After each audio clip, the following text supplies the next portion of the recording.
Not a lot of information for the back of the box for the Super Nintendo version, but the DS version coming to North America for the first time. Dragon Quest VI Realms of Revelation for the Nintendo DS brings the classic console title into the handheld scene. Explore two parallel worlds while distinguishing reality from illusion and seeking to discover the true meaning of your very existence. And this is Dragon Quest VI Realms of Revelation from Heartbeat and Enix, released in 1995, part of the Dragon Quest / Warrior series. And as of the time I'm recording this, the most modern Dragon Warrior / Quest Let's Play at the website, and is part of the Dragon Quest Let's Play series that I've been working on, where we're going to do every game from 1 to 9. And this was the last of the Dragon Quest games to be released on the Super Nintendo. It is a rather large and impressive cart, I should add. Very good game. Not quite as good as 5, I don't think, but you know, it is what it is. This is the last Dragon Quest game in the Zenithia trilogy, and was developed by Heartbeat instead of Chunsoft. So there is that. The story follows our traditional hero on a quest to save the world. Our heroes have to endure a personal struggle of amnesia, as many of the main characters do not initially remember who they are. After completing a series of quests, we learn that in addition to the real world, there is a dream world made up of people's dreams, and that there's a great evil that wants to conquer both. The hero and his new party work together to save them from the growing threat. Gameplay-wise, it is your traditional Dragon Quest game. There is nothing new, exciting, or interesting about it in terms of gameplay. It just plays like normal old Dragon Quest games. We do have a class system similar to 3 and, according to this, 7, where we can pick and choose different classes. Unlocking one, mastering another one sometimes leads to a third. I've never really loved the class system in Dragon Quest games. It always seems kind of like Final Fantasy did it, let's put it in our games, but not as well. It's kind of how I feel about most Dragon Quest games. Final Fantasy did it, so we should do it too, but not as well.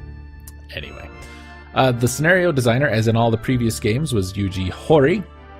Similarly, the lead artist was Akira Toriyama. Sound was composed by Koichi Sugiyama.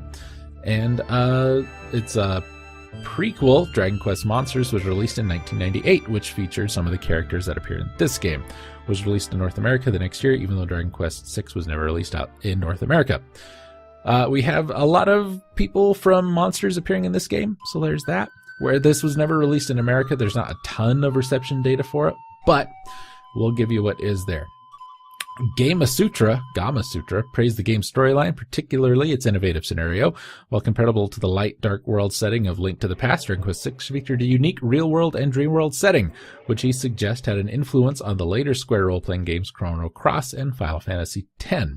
Kawada also praised the gameplay improvements, including the class system that improves on 3 and is more similar to Final Fantasy V, told you, and the addition of a bag that improves the inventory management. He concludes that it's still a fantastic game. Despite the very high price of 11,970 yen, or about $100, I don't want you complaining about your stupid Steam games anymore.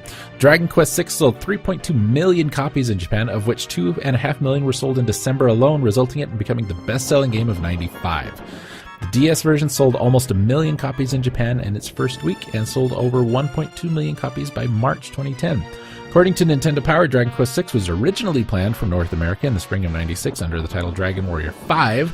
The Super Nintendo localization of the game never happened, however, as Enix had already given up on the US market. Square, one of the only companies still willing to bring console RPGs to the US, was also still struggling to get their games to sell in the United States. Therefore, Dragon Quest VI had no companies willing to take such a risk. Nintendo Power Volume 81, the staff wrote an article on it, hoping the game would find a North American release. They also suggested why the series might not appeal to the American audience. There's too much fighting and not enough adventuring. Other critics have mentioned that class building becomes tedious and that the dual worlds are too overwhelming, both possible reasons against US release. 6 was listed number 7 among the 10 best Japanese games never released in the US by GamePro in 2005. Do I love it? No. Do I hate it? No. 5 is better, but this is better than 7, for sure.